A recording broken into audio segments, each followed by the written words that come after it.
get YouTube going. All right, and we are live, guys. Hey, everybody, it's Jason Blaha here, just getting some morning cardio done a little later than I'd like sometimes, but I had a really good workout, really happy with it.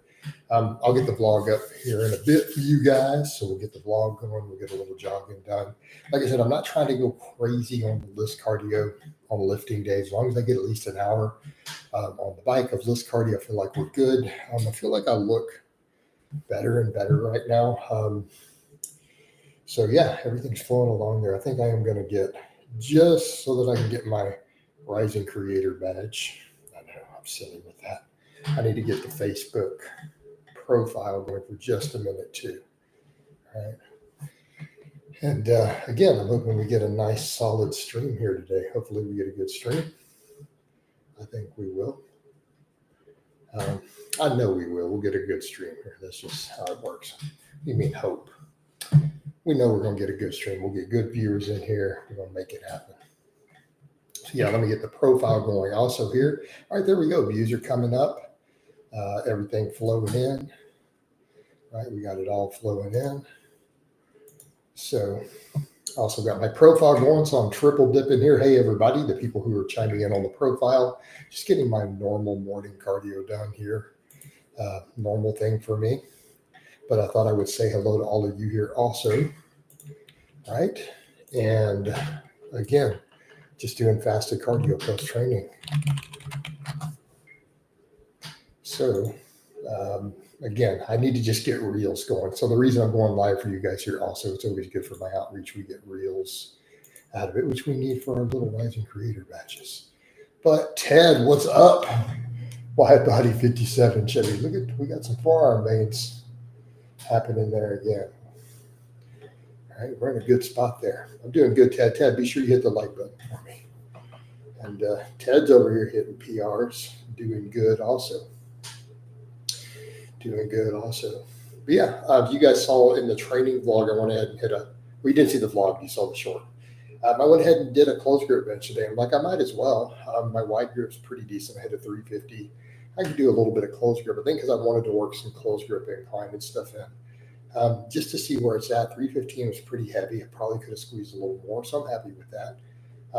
I got a dip PR today, though, too, so it's going to be good stuff. So let me say goodbye to my people on the profile. So we just need to get a reel out of it. And, yeah. So, again, it's going to take everyone a moment to get in here. Peppermint, what's up, Peppermint? How you doing? Had a really good workout today. I'll get the vlog up, obviously. Coming up here after this. I appreciate that like, Peppermint. Always appreciate it. Always welcome. All right.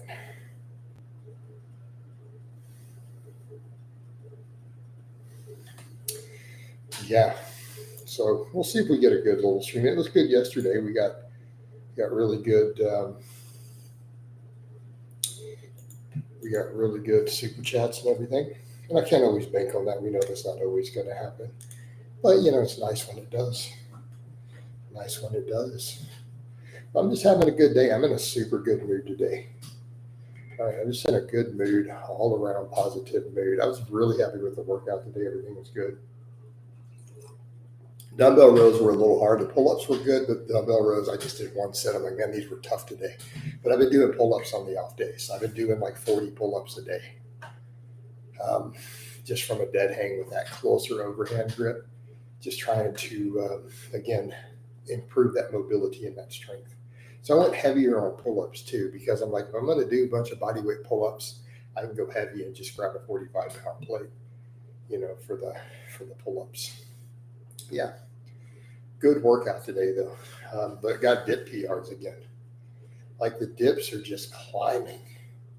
Like I'm pushing them super hard. I feel like that starting from that dead stop position on the first rep of walking up fully, like just and pulling myself up, it makes the set so much harder. It makes it so much more intense, but it's an ego check. You can't cheat, you know. It's an ego check, but I feel like it's just making me stronger. I feel like I'm gaining muscle from it. So really happy with that, right? So that's in a super good place. Super, super good place. But yeah, So like I said, the vlog will be up later. But I'm really happy with the direction all of that's going. And I did just pretty easy stuff. I just hit a 425 squat, really easy today. And you can see I'm pretty much just high barring that stuff at this point, the medium stance. But did close grip bench, did an easy 515 deadlift. So like I said, what I'm doing at this point, as you guys can tell, I'm mostly focusing on weighted bodyweight stuff. I hit a training max on the big three. We do some box jumps, some weighted bodyweight stuff, maybe another supplemental lift. Then I go push the sled, then we come get on the bike. And then of course we get that jogging vlog. That's going good too. My feet and calves are getting used to that. So it's actually been really good in terms of even the sled work, Been very, very happy with the sled work actually. Barefoot also. So again, toughening those feet and calves up, which I think is a big deal, and so what I'm looking at doing too, almost feel like we do need a dad bod fitness standard also, right? We have the strength standard, but I could almost take the pull-ups out, couldn't we? Because if we have a whole fitness standard where you do a certain amount of pull-ups every week, run a certain amount of miles, maybe have a 5K time,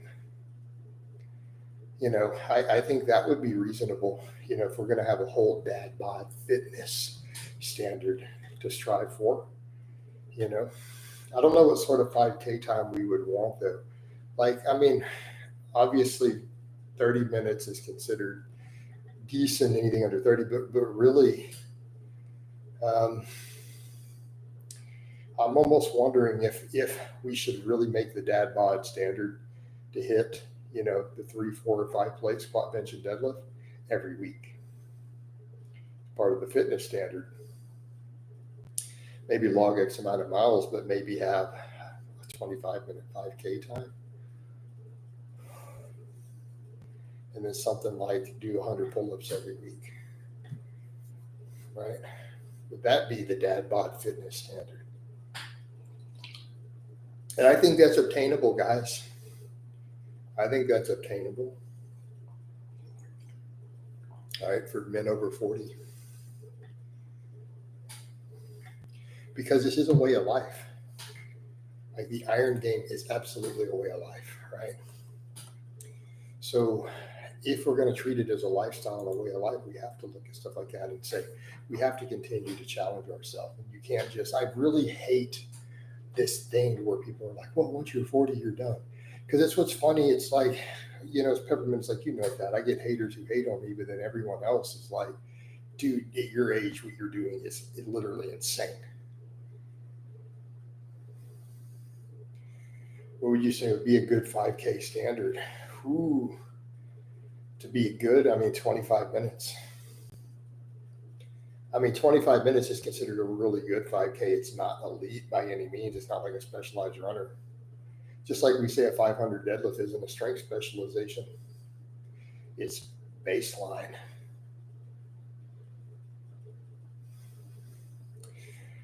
So, maybe it could be there. Now, I probably can't do that right now, to be honest. But that also means maybe I need to work on it. Maybe I need to get fitter then. Right? Maybe that's a sign. If I can't do it, then, well, yeah, it's good. When I was a runner, I got down to 18.35K, but I weighed like 140, right? You start getting under 20 minutes. Now we're getting into a running specialty, right? Now you're at a running specialty. But that's kind of like what I think, Peppermint. I almost feel like, for the whole dad bod standard, 3 plate, 4 plate, 5 plate, bench, squat, deadlift. If we get overhead press, I had someone say you need to have a 2 plate overhead press. I think that's pushing it for a lot of people. I legitimately think for most lifters, a 2 plate strict press is harder to reach than a 3 plate bench. Just in my experience, having done all of those, I think it's more work. But the same thing we come over to, so maybe combine that with a 25-minute 5K time. I don't think that would be a terrible goal to aim for, to be well-rounded for people, right? And I'm talking the dad bod guys. I'm not even talking about these 25-year-olds. I coach. I appreciate the like, Carol. We're also obviously on Facebook. You know, but I think we should strive for these sort of things, right? It's not even striving towards, hey, let's go win powerlifting meets at the world level. Let's just be really, really, really fit. But being really fit means, you know what? You better be able to bench 300 pounds. You better be able to do 10, 15 pull-ups. And for anyone who says, can you do 10 pull-ups? Dude, I do sets of 10 on my off days. I think the highest I got was 12. Like I think the other day I did 10, 10, 10, and then I did 12. All dead hang. So I'm doing my body weight ones off camera. Doing weighted ones on camera. Yeah, 2-plate overhead press is harder than people realize. I mean, I've done it multiple times on camera, like strict, 225 strict press before. I think it's a tougher goal than people realize. Really pressed, right? So when I start seeing someone strict press 3 plates, right? For me, as someone who has trained the strict press and the overhead press pretty hard in the past, I pushed it really, really hard for a couple of years, several years. Man, to me, that's just crazy. I mean, unless they weigh a lot, I get it if they're 300 pounds. But when I see a dude who's like 230, 240 even, so you're talking up to about 110 kg, strict pressing 3 plates, like just mogging it, just raw dogging it. To me, that's crazy. I saw one guy put a clip up. I'm hoping it was real weights. This one dude came in there and I watched him walk over and knocking out. I saw him knocking out some overhead pressing, and the dude cranked out like 10 reps of 315. Now he wasn't locking them at the top, but I don't even care at that point. He had his knees locked. So he had locked knees. And yeah, he was coming up short on the lockout.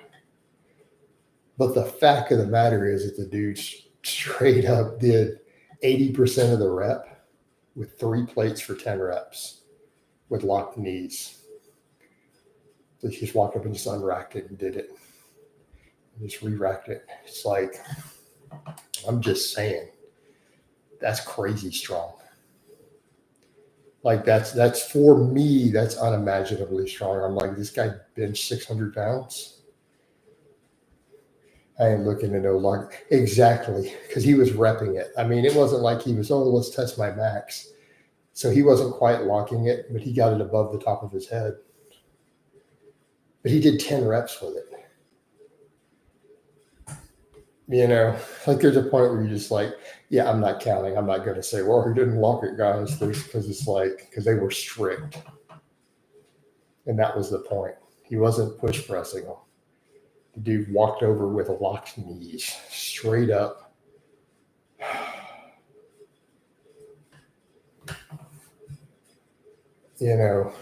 Like 10 reps. Just like, that's crazy. Yeah, you got to be brutally strong. Exactly.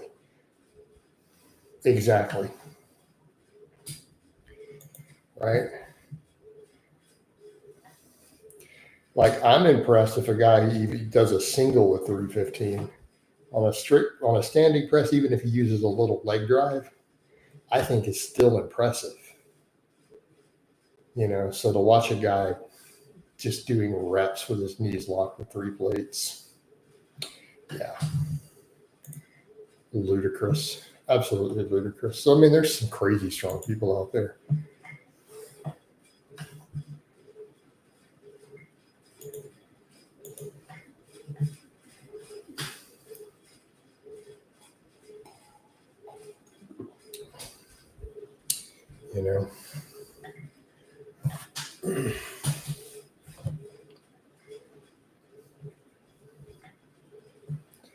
So, yeah.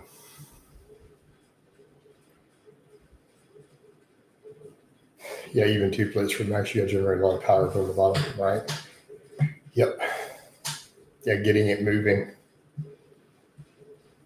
Did Arnold take DECA? Yes, probably. Everybody did during that time. I mean, he claimed he was big on D-Bowl and Primo. but he probably used some Deca.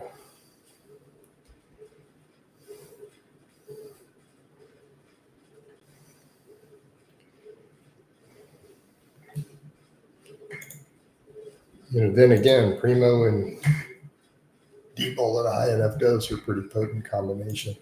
Keep in mind Arnold's genetics too, though. I think people underplay Arnold's genetics. They really do. They try to pretend because of how guys look today that his genetics were not crazy top tier. They were. Literally all these guys who talk trash about Arnold, the only reason they're bigger or more jacked is the drugs. That is literally the only reason.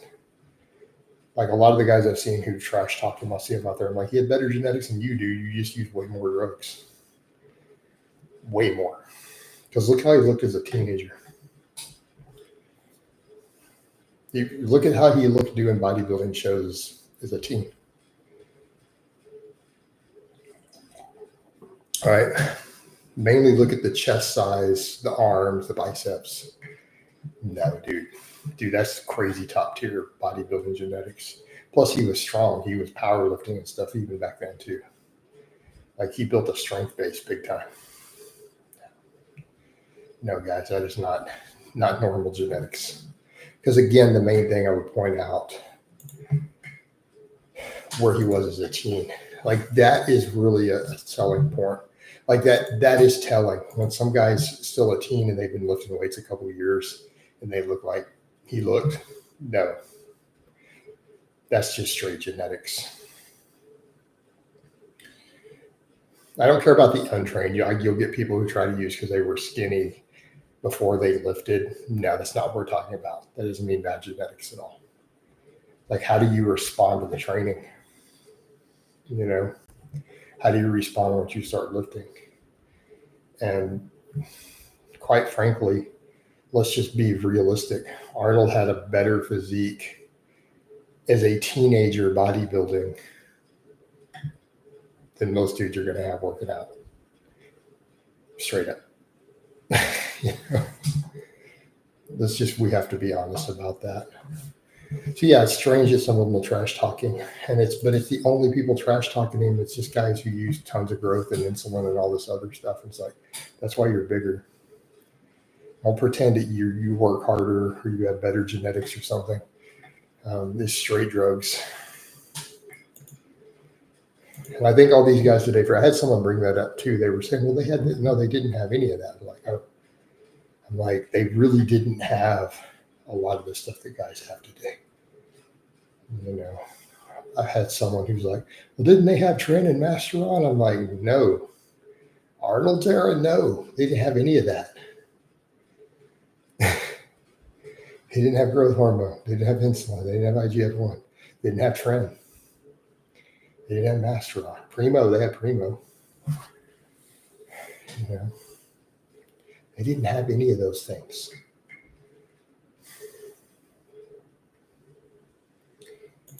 Kind of matters. But yeah, realistically, so people need a context for Arnold's era. I mean, they were on plenty of gear. Don't get me wrong, but I mean, literally Arnold's era, they had testosterone, which most of them hated. They had D-Bol, Deca, and Primo was basically what they had to work with. So that's what those guys were using standing there on the Olympia stage.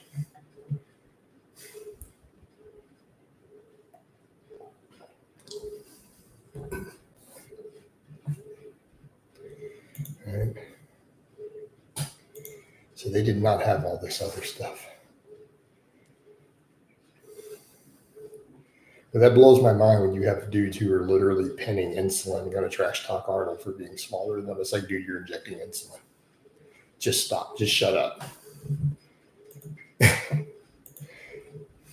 You're penning insulin and you're talking about you're bigger than a guy who was on D-Bol and Primo. Just stop. That's where you just stop, guys, at that point. No. You have so many extra anabolic pathways going on that he did not have access to. They're injecting gallons of oil into their delts and triceps and want to exactly. They're all site shooting their delts. may want to look at that era. None of them had side ejection in their delts. Look closely, guys. Yeah.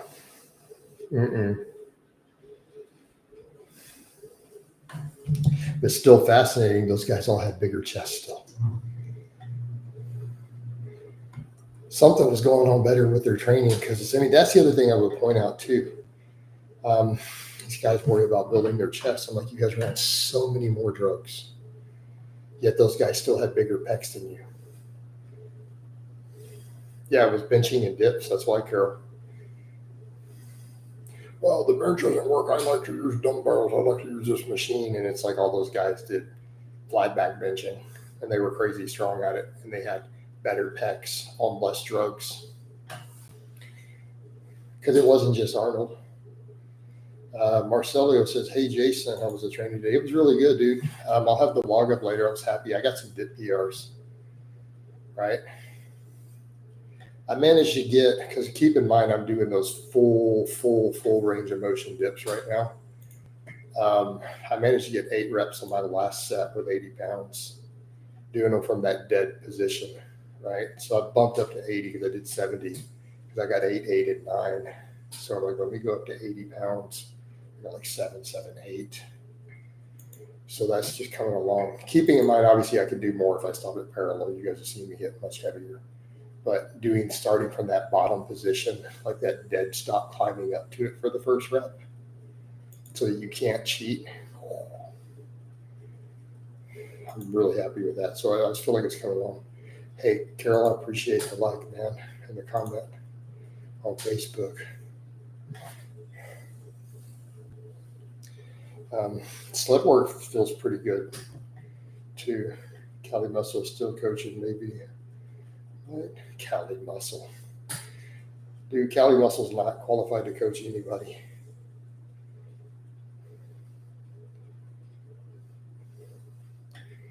Man, you saw all that, his drug stack, all that stuff that he was getting.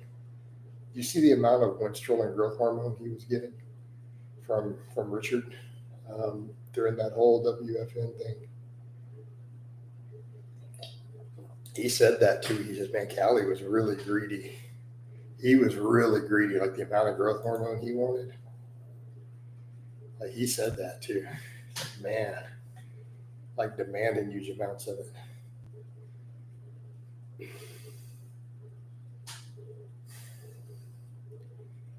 That's why he had a heart attack too, all that winstrol. Now that we see it, we see what his favorite drugs were. No wonder he had a heart attack. He was eating Winnie like it was candy. Good times when you hear him way back and forth. Dude went and had a heart attack on us. I'm going to skip all that myself. What's the reasoning for leaving reps in the tank at the first? I really wasn't, Marcinio. They felt like they were right at failure. They felt like there weren't reps in reserve, like I felt challenged and got stuck at the bottom. But the last set is kind of like, sometimes I dig in a little harder and like get a little more zone, and it's like I'm gonna push this set harder. So a lot of times it ends up being less pausing and stuff at the bottom, more touch and go out of the bottom, because I just get in the zone on a lot of times the last set, because I'm like, this is the last one, it's more the money. So, they were pretty much me sticking at the bottom. So they were not really, I didn't feel like I had reps left. But sometimes you get in your groove, you get warmed up a little more, your nervous system's a little better. And kind of get a little psyched up, and you end up squeezing out one more rep. That's what happens to me a lot of times on multiple work sets. I don't pace the set as much sometimes on the last set. I'm just like, let's just try to zip through it a little faster. Not quite as much tempo, because I'm like, I want PR. I want to see if I can get more reps. Probably not always wise either, though. Do you think you'll ever hit a 315 for 8 again? Maybe, Marcinio. I'm not trying to do that kind of reps on benching, though. It's mostly doing singles. Here's the better question. Will we ever get 365 for 1 again? because my max was 365 when I did the 315 for 8. I do 3 full body sessions every week. I do lifts every day. I do jogging every day. I've been doing some pull-ups on my off days. So I do full body. I do training maximum squat, bench, deadlift, plyometrics, and I usually do my other supplemental work for reps, weighted dips, weighted pull-ups, whatever supplemental stuff I'm going to do. Then I push a sled. Right. And I'm doing the sled barefoot. And then I try to do at least an hour of lifts on that day. And then my off days, I try to get a minimum of 2 hours of lifts. We go for jogs, and then that's not counting the barefoot jogging. So I've run barefoot right now, building that up as of this last week. We're doing barefoot running. Is 365 better than, for me, it was equal, Marcinio. I mean, they were done in the same month, right? Those were within a month of each other. So I got 315 for 8, but then I got the 365. But keep in mind that 315, some of those were touch and go. So do they really count? You know what I mean? So Marcinio, do we really count that as 8 reps? Because 3 of them were like touch and go. I only paused on like 4 or 5 of those reps. So realistically, we should really call it 315 for 5. Because touch and go doesn't really count. Right? So was it really 8 reps if I didn't pause all 8? And if you calculate it out, because I did a 2-second pause with the 365. So realistically, I probably had a 315 for 5 because calculated over to the 365 max, because I probably only paused at most 5 of those reps. So the touch and go reps don't even count.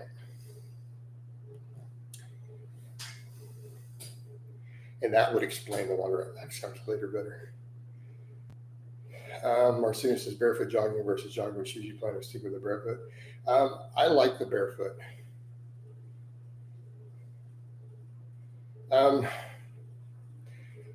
Michael, you're so far behind on the jogging.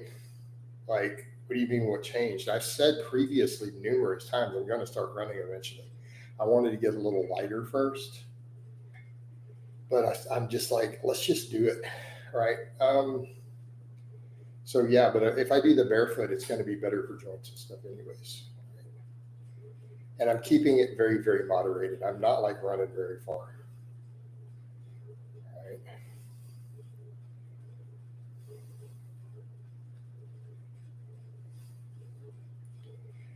And it wasn't someone people ask me every day. Like the running thing is something I've probably talked about hundreds of times in live streams, right? So, you know, sure. What's the point of doing the running barefoot? I don't know. So because that's how we're meant to run. So are you asking why are we running, or are you asking why am I choosing barefoot instead of shoes? Because that's kind of 2 different questions. Like really barefoot is kind of the default, isn't it? I mean, we weren't born with shoes. We come from a distance running species, right? We know this. So I'm choosing barefoot because it's better for your feet. It gives you better ankle and foot mobility and strength, right? It's healthier overall for your body. It's healthier overall for your joints, healthier for your feet, assuming you don't get sharp stuff stuck in your foot. So barring actual injuries from things you step on, technically barefoot's better. I mean, I don't live near a clean beach though, so I can't go running in the sand, but that's awesome too, right? And a lot of podiatrists and other people do agree with that position. There's been some research done into it, especially looking at cultures where they run barefoot. Their foot health and foot mobility, ankle mobility, everything is way better. You asking, is walking around your home going to give you the same benefits of running barefoot? I hope that's a troll question. You know, I train barefoot in general, right? I squat and deadlift barefoot. And I've pointed out there are tangible benefits to this. Like it's something I've talked about more than once. You see me training barefoot all the time, right? So, no, absolutely not going to give you the same benefits. Douglas, I can't wait till you're 190 and smashing 5K and sub 25 benching. Yeah, there we go. There we go. I mean, that's what we should be looking at, man. Overall performance, athleticism, fitness, health, leanness, body composition. That's the name of the game, Peppermint. Let's chase extreme levels of fitness.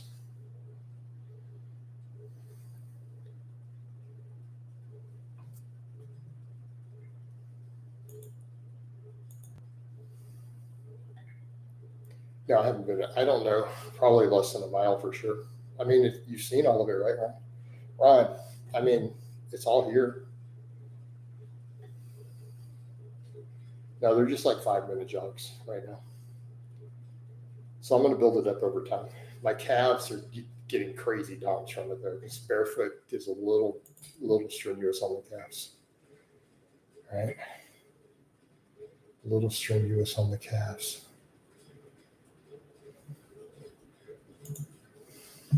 Coach is aiming for 100 years. So, but eventually, yeah, the goal will be to time 5Ks and stuff. I mean, I think that's worthy goals to start adding to, have certain minimum lifts, you know, be able to hit like a barefoot 5K in 25 minutes or less, you know, while maintaining a high degree of strength. We are live. Yes, we are, Dean. How to get stronger at the same weight for relative strength? You're going to have to recon. Right, you're going to have to gain muscle and lose fat. Unless you're neural drive. So you can get stronger by lifting heavy. Like if you only do 5 to 8 reps, you can get stronger by doing lower reps. Once you get used to those low reps, your other option is to gain muscle and lose fat. You're going to have to recomposition to that body weight. But that's doable. I mean, if you're walking around at 14% body fat, you've got tons of wiggle room. Now, if you're 7% body fat, you've got a real problem, don't you? If you're 7-8% body fat, you're probably going to need to accept you're going to have to gain weight to get stronger. If you've already been doing max effort singles and you've already peaked all that out too. That's just reality, man. Right? Because that's really your only ways to get stronger, improve neural drive or gain muscle. I mean, obviously fat gain helps too, but it's leverage. Blaha Strength Athletic Longevity brand. There we go. Regardless, shoes. I heard cultures who don't put shoes on young children learn to walk faster times, much better balance coordination. Yep. And again, keep in mind who are the best runners in the world. They're barefoot too. And granted, there's a genetic component with the Kenyans and Ethiopians where we know what gene is giving them an advantage. It's been identified specifically already. Like it's already been researched. Like we know, but still they're also barefoot runners. They'd be running like 50 miles barefoot.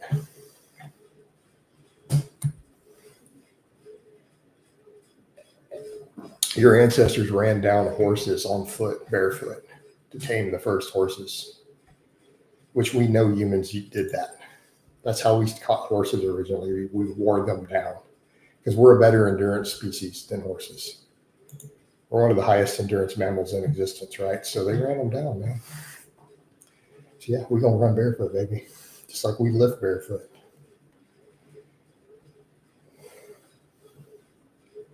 You know, plus it'll toughen you up. It makes you tougher, more resilient, you know. Right? Maybe we need more of that. Maybe we need more dudes barefoot running and squatting 500 pounds barefoot. You know, we have to put a general pussification of our society. You know, stuff like this will help. Right? We can depussify Western men. Can you be a Christian and believe? Sorry, guys, I apologize. I answered a non-fitness question. I accidentally read out a non-fitness question. I apologize to my audience for lying and breaking my word. Bad coach, punished myself, and I owe my audience an apology. Ron, this is a fitness channel. We don't answer non-fitness questions anymore. I've made that very, very clear. I had to punish myself for lying to my audience, which they're used to when I accidentally do that. I have to be scolded and corrected, and I owe an apology for lying to my fans. Next.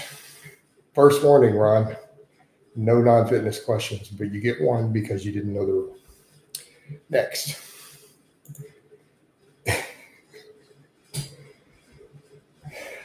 Yeah, Michael, there's definitely truth to that. And there's been studies on that too in cultures that run barefoot. All right. There we go. So let's get rid of him.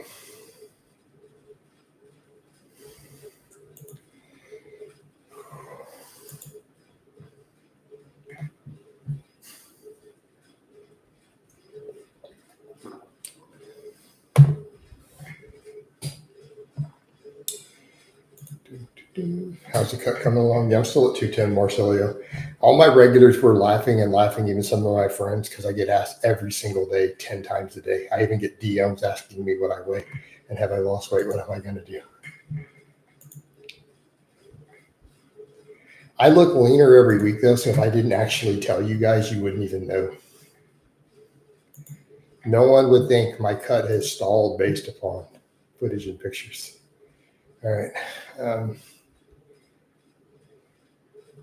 Alan's rule and the version rule make for crazy efficient at long distance running. Okay.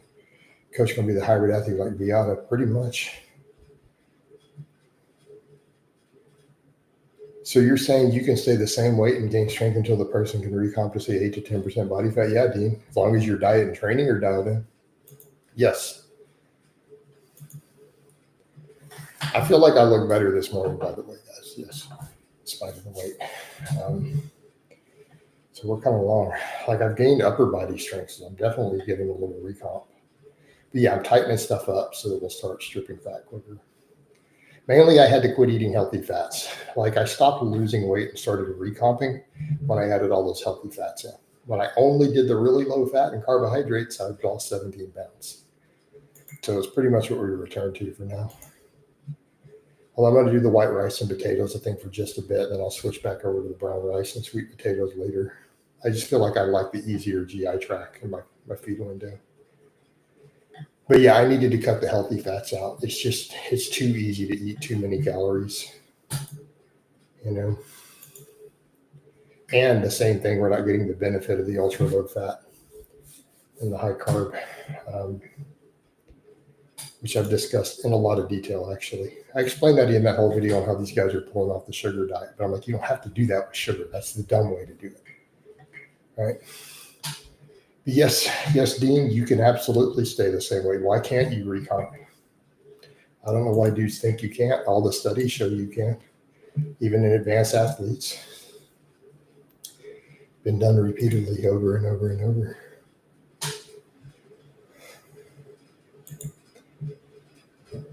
All right. Ironically, I could drop under 200 easily anytime I want with a change in diet, but it would be water. Just not worried about dropping water. Literally, if I just went on a low carb diet, I'd be 195 in 10 days. All right. But it wouldn't be fat loss.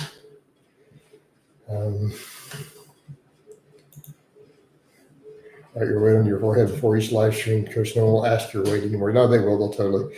Someone said put it in the title. They would still ask. And it wouldn't just be one person. It would be multiple every time. And then they'll start asking questions, advising me, am I going to adjust my food?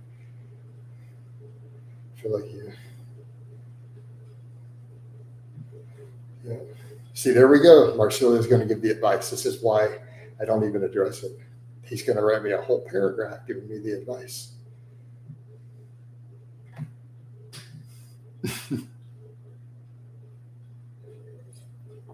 Well, I already kind of have a game plan. Marcelo, you do realize someone writes me a full advice every single day, by the way. Not just you do, just like 15 other people. I had yesterday, a guy wrote me a whole page long set of advice on it. Like it was a page long. And then he deleted it. So pretty much every day, man.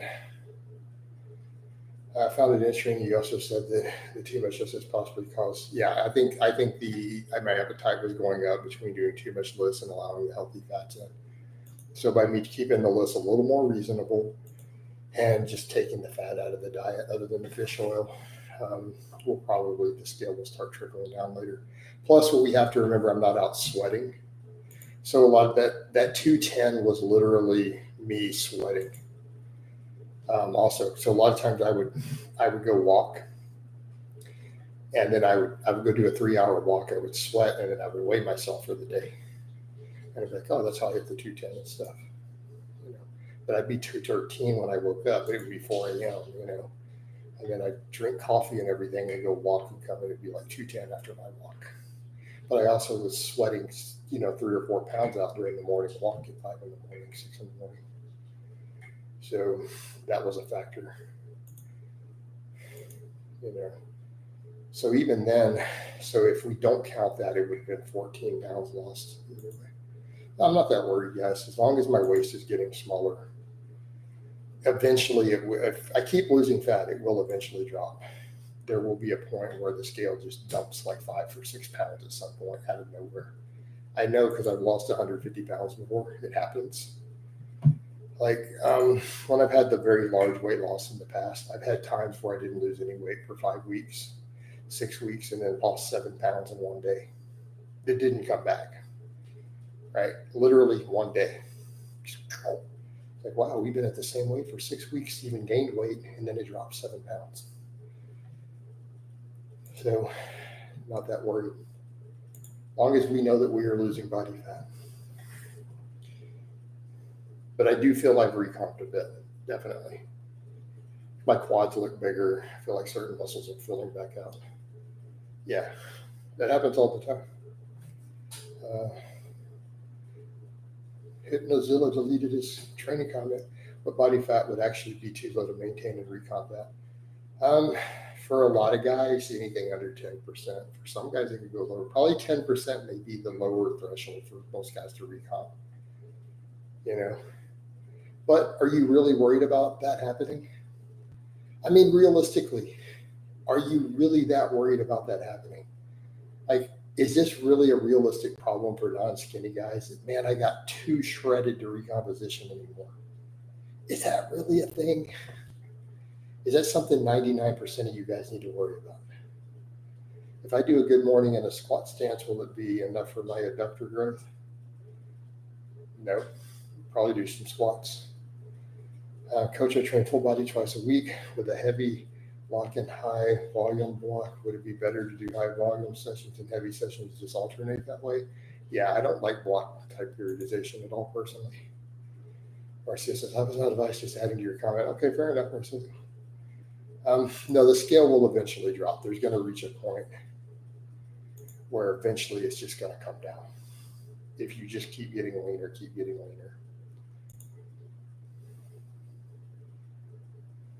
Is it advisable to go to the gym if you had inadequate sleep? Maybe one day, but if you've been a couple days in a row, no.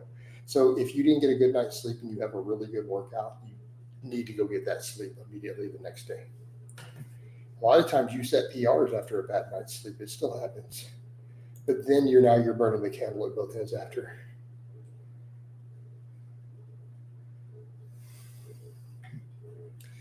Just Google some stuff about barefoot running tips on how to start. Just start trying it out. Do find areas where you're not going to hurt yourself. There's not stuff to step on, and just start very, very, very slowly. What's been noted by people who do it, if you became an avid runner while wearing shoes, it's going to be really hard to transition. If you're just starting running again, it's a much, much, much smoother transition because you don't have to rechange your gait, learn your gait, build all that stuff up. The adductors are working asymmetry in both the good morning and the squat. Squats, MSU, Squats are going to build bigger adductors in good morning. So I'm not sure what you're not grasping. So you don't want to squat is what you're telling me. You're like, can I just build adductors with good mornings? And I gave you the answer. And the answer is probably not. So why aren't you squatting is my question. Like, why do you guys are so terrified of squats and deadlifts that y'all will find any way to avoid them? I don't understand this.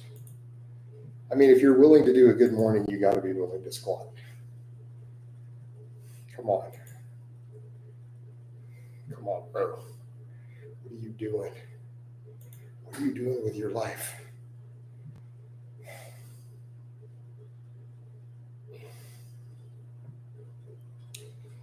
I was going to say, Coach, you'd rather good morning than squat. What are we doing here, right?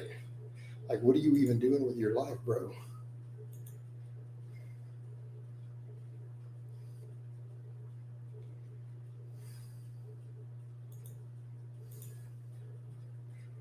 I'm doing wide good mornings, leg extension, leg curls, and calf raises.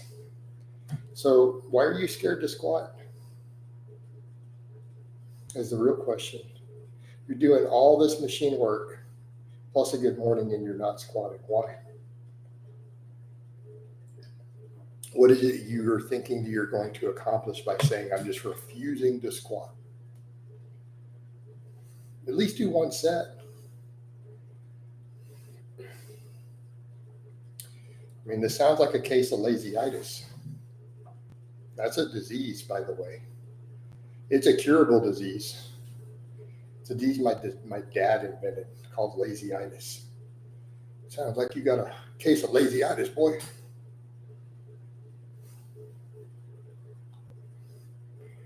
I'm going to go take some medication for that.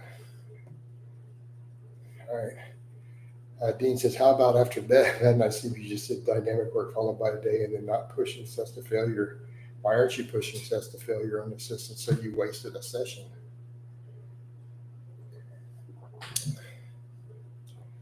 You didn't go hard on your assistance work, so you just did junk volume. Sure, I guess that'll be fine, but you're probably not growing much from it. How about you guys do a good session and then get caught up on your sleep and don't train again until you get sleep caught up? Solutions, I have them.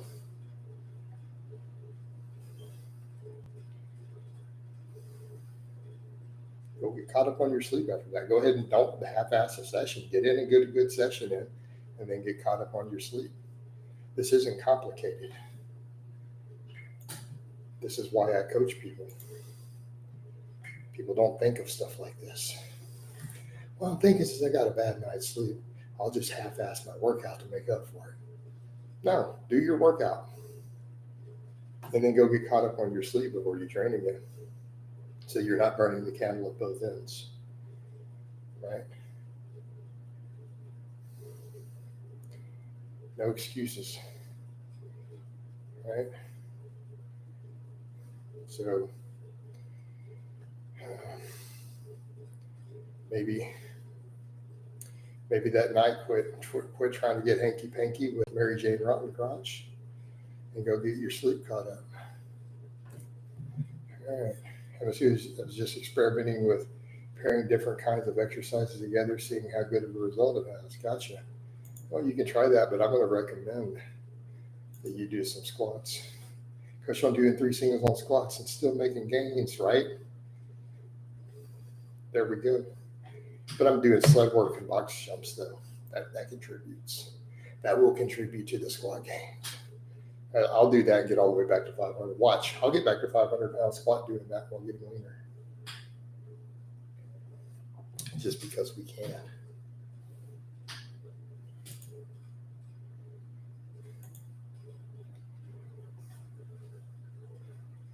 And yes, I totally said quit trying to play hanky-panky with Mary Jane Rotten Crotch and get a good night's sleep. I went there with a straight face.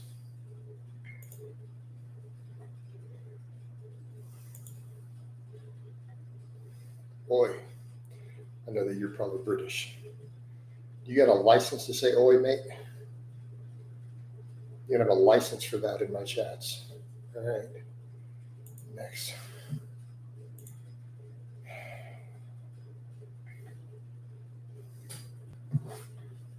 Got to check my chicken after this. My squat went to absolute crap when I lost weight. My bench and deadlift remained equal to, my deadlift's gone down to this. That's good. And let's see, I see the squats are better overall because all the muscles are relatively large range of motion. There we go. It's a better overall exercise. You really need to squat. And believe me, I don't know how else to put this. I'm squatting. Let me be clear, I loathe squats. I hate squats more than any other exercise. I absolutely hate the back squat. Yet I still do it 3 days a week right now. Why? Because I know the benefits. The squat is the one exercise I loathe and hate more than anything else I do. If I could pick one exercise to get all the benefits of and never have to perform, it would be the back squat.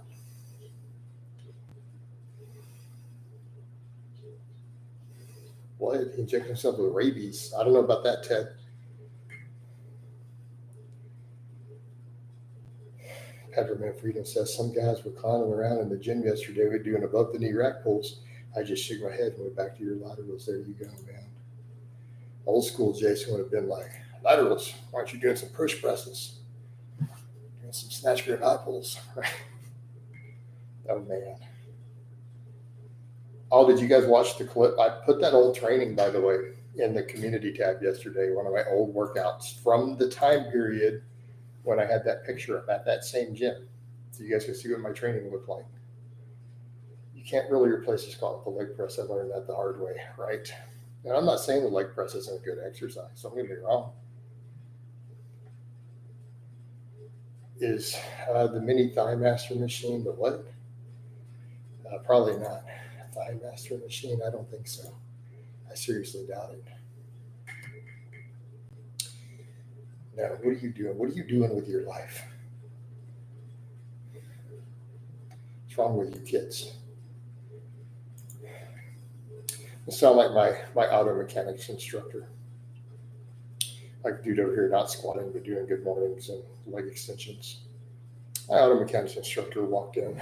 My high school one was taking a college prep one, right? And I remember him looking around and shaking his head. And he looked at us and he goes, "You kids could fuck up a wet dream." And then he turned around and walked back out of the room for a minute. When I became a coach and a fitness content creator, I finally understand that man. I feel that.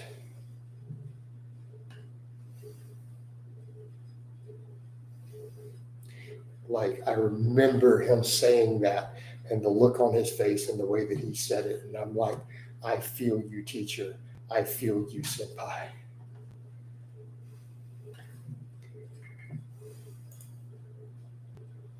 Oscar was, I can't even say your whole name, dude. He says hello in the Facebook. How you doing, dude? You know, I truly understand what he meant in that moment once I became a coach.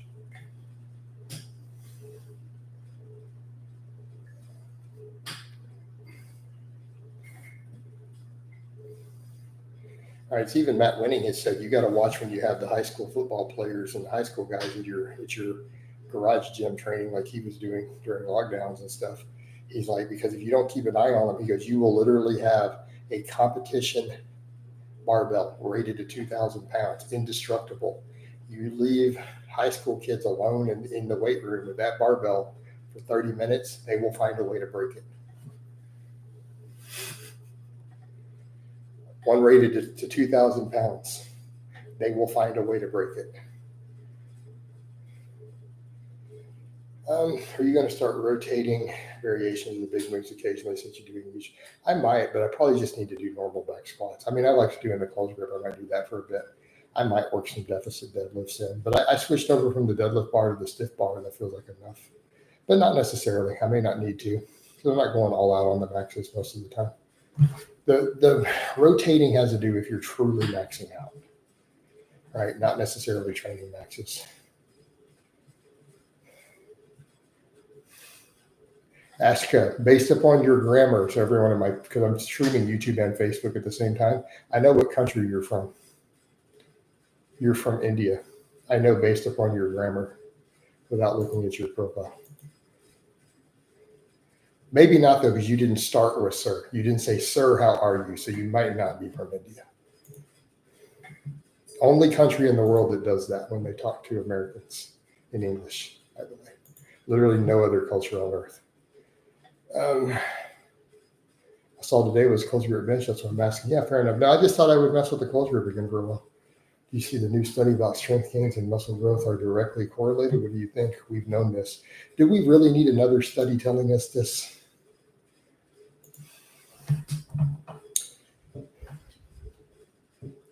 Spending money on yet another study to show us the direct enormous correlation between myofibrillar hypertrophy and force production and strength. We need that at this point about as much as we need a study to tell us that the sky is blue. Literally wasting money. Again, we needed this study as much as we needed a study to tell us that the sky is blue and that water is wet. But that powerlifter guy with fake weights, benched whatever, he was a fraud. Anatoly, he's a fraud. So set the frauds aside using the fake weights and go look at the DEXA scans, looking at elite lifters. This has been established already a long time ago with meta-analysis. Is not even up for debate. So take out the crazy leverages, take out the frauds. So the powerlifter guy was a complete fraud. I said that a long time ago. Complete fraud. He never benched 400 pounds in his life with real weight. Anatoly runs a parody page. He's a sub 500 pound deadlifter. He deadlifted 450 at his last meet. Okay. Just stop. It's a parody channel with actors. It's for entertainment. It's not real. So he's not even a fraud. It's entertainment. Right? He's a 450 pound deadlifter. Not like he doesn't compete in powerlifting and we've never seen his lifts. You know. So setting all that aside is a waste of funds. They literally just wasted grant money on something that we already know to be. This has already been massively studied to the point where we don't need to do this again. It's Dean over here trolling me. Except Dean, I've had video calls with you.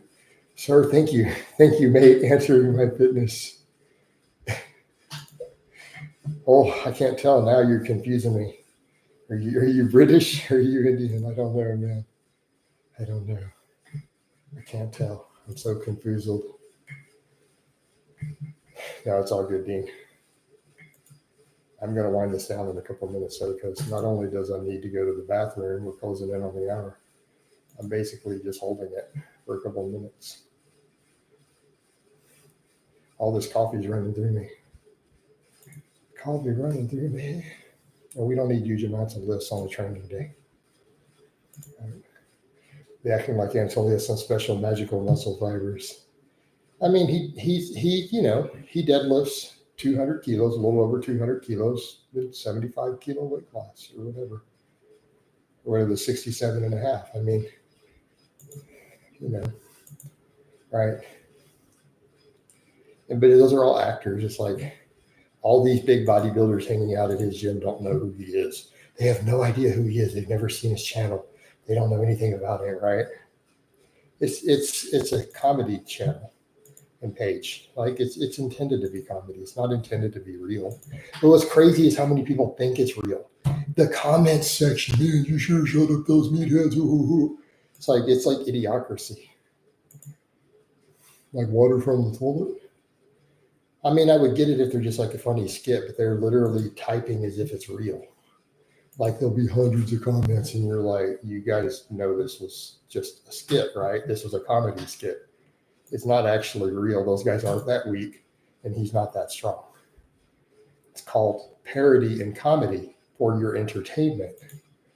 Like, but there are literally people, and I assume most people know that, except they'll come to my page, right, and argue it. And they really thought it was real.